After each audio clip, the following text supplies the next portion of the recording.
Thomas's Trick. Written by TheBuriedTruck.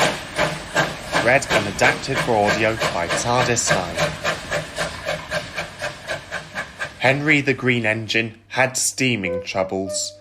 Some days he woke up raring to go. Others he felt utterly feeble. His crew tried hard to make him better, but to no avail. Henry usually pulled the first train. Each morning, Thomas brought his coaches to the platform and pushed from behind to help Henry start. He always whistled, "Good luck," and Henry would whistle, "Thank you," no matter how little steam he had. This made Thomas happy, but Henry's troubles concerned him.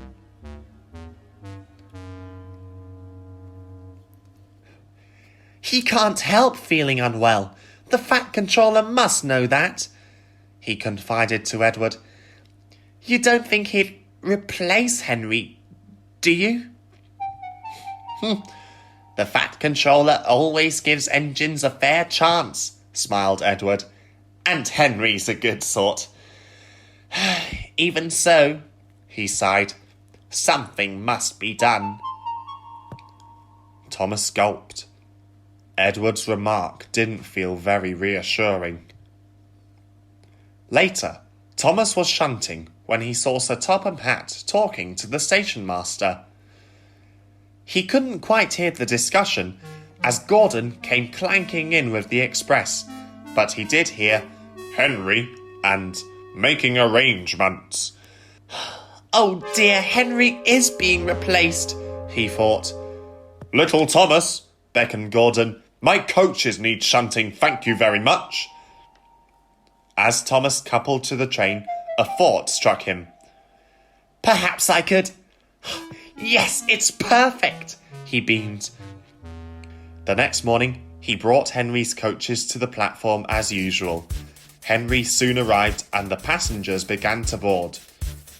Thomas could hear Henry wheezing at the front of the train. "Don't worry, Henry," he smiled. "You'll be all right now." The guard's whistle blew and Henry started off. Thomas followed smoothly at first, but suddenly jerked forward. Thrown off balance, his crew fell from the cab. By the time they'd picked themselves up, Thomas was steaming away. "What do you think you're doing, you silly engine?" called the driver. Thomas knew exactly what he was doing. He'd remembered Gordon's trick of leaving before he could be uncoupled. This time he wanted to follow on. "I'm helping Henry, I'm helping Henry," he smirked. Cheeky engine, fussed the coaches.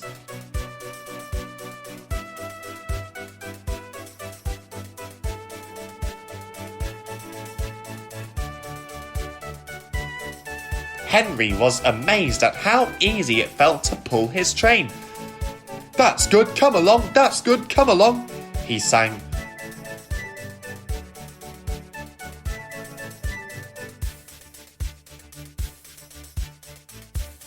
It wouldn't be good for long. They approached the first station and Henry slowed down. But Thomas didn't. He was so pleased with his plan that he wasn't paying attention. "Stop, stop, stop!" shrieked the coaches. Without his driver, Thomas couldn't stop. Henry braked with all his might. The train slowed to a crawl, but Thomas's wheels kept spinning. "Oh!" He winced, shutting his eyes. Suddenly, he felt his handbrake move and his steam was shut off. He opened his eyes.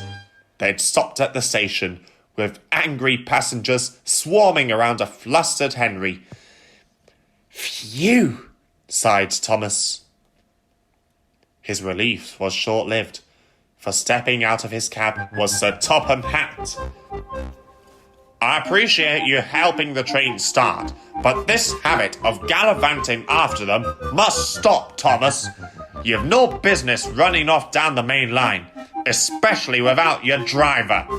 "I'm sorry, sir," sighed Thomas, "but I didn't want you to send Henry away." He explained what he had overheard.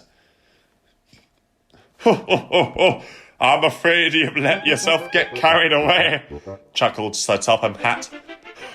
I'm not sending Henry away. I'm rearranging his timetable. If Edward takes the first train, Henry will have more time to build up steam, which should help him greatly. Thomas beamed. He'd never been so relieved to be wrong.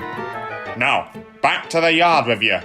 I have disgruntled passengers to pacify, finished Sir Topham Hatt. Oh, yes, sir. I'm sorry, sir, blushed Thomas, and he scampered away.